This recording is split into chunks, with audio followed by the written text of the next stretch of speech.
Welcome to RuckU preview. Another great weekend of rugby coming up. So let's start. Wales, Italy. Little trip to Rome. I was slightly confused actually. Read this because looking at the preview, Neil Jenkins said, quote, "Anyone who gets smashed in sport normally comes back a week or whatever it is in the next game, and Italy at home will be right up for us on Saturday."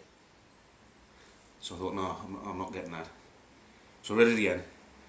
"Anyone who gets smashed in sport normally comes back a week or whatever it is in the next game, and Italy at home will be right up for us on Saturday."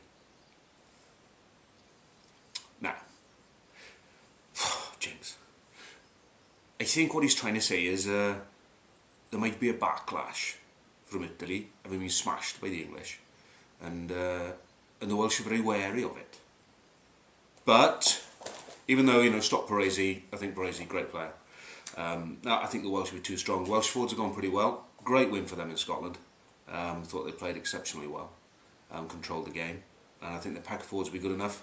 And although Hook's not playing at 10, which is a shame because I do think he brings out the best in the Welsh backs. I think playing in the midfield, Stephen Jones, him, and the firepower they have out wide, I think the Welsh will be fine.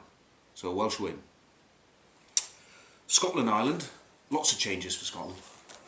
7, that's a lot. Yeah, and Andy Robertson called for a restoration of pride, which I think's right.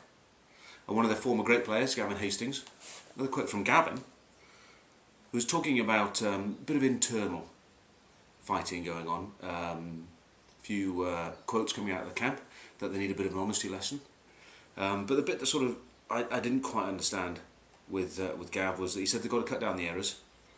And talking about Sean Lamont, Sean came on after Hugo Southwell went off with what I felt was a fairly brainless piece of rugby. Gav talks quite slowly, see, he does. Sean came on, it's useless Scottish accent, shocker, Anna. After Hugo Southwell went off with what I felt was a fairly brainless piece of rugby. Now, obviously I'm not one to this, but this coming from Gav.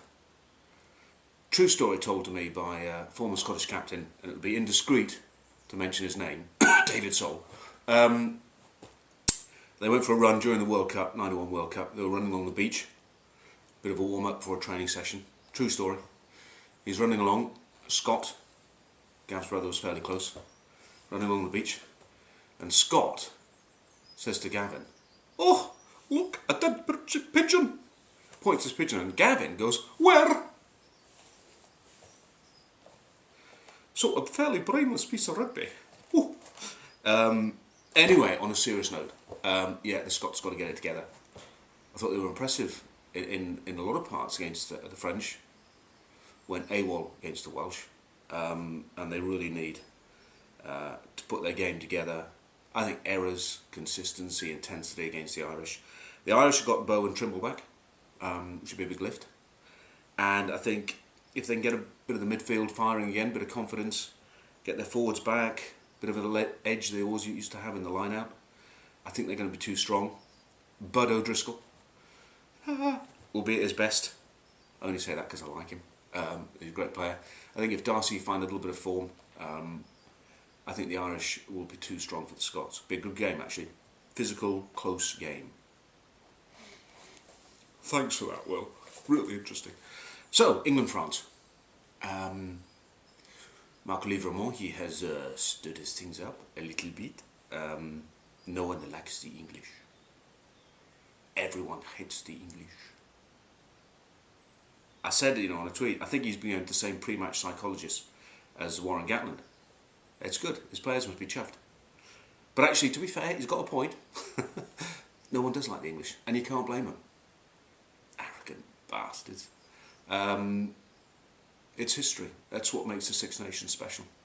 And I would like to believe, in my own tiny little way, that a huge amount of it is the way, unfortunately, certain people in the committee behave rather than the players. But hey, that's just me trying to get off the hook.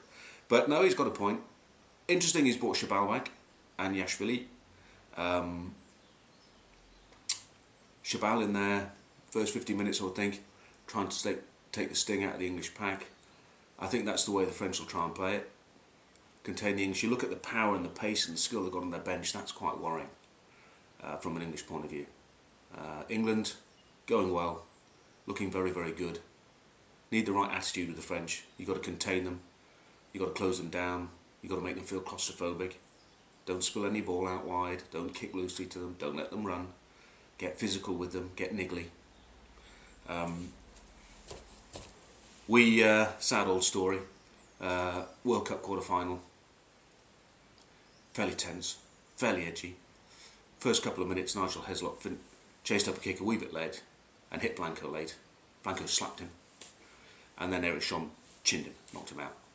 So, bit of confusion, bit of emotion going on. David Bishop, referee, calmed everything down, calls Blanco and I together. I'm standing talking to Blanco and I standing there. Referee's here chatting, telling us, calm your teams down. And I'm looking at Blanco, who's shaking. We're only 2 minutes into the game, and this guy is shaking. And I'm looking at the French boys, and they are absolutely on edge.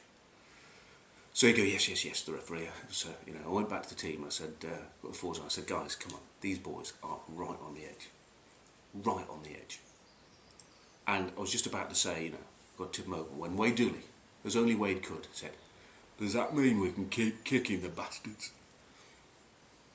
See, we were high tech. We really were. A lot of thought used to go into the way we played the French. Does that mean we can keep kicking the bastards? I have to say, I did say, as long as you're not seen, fill your boots. So it's going to be physical. Hopefully, it's going to be fiery.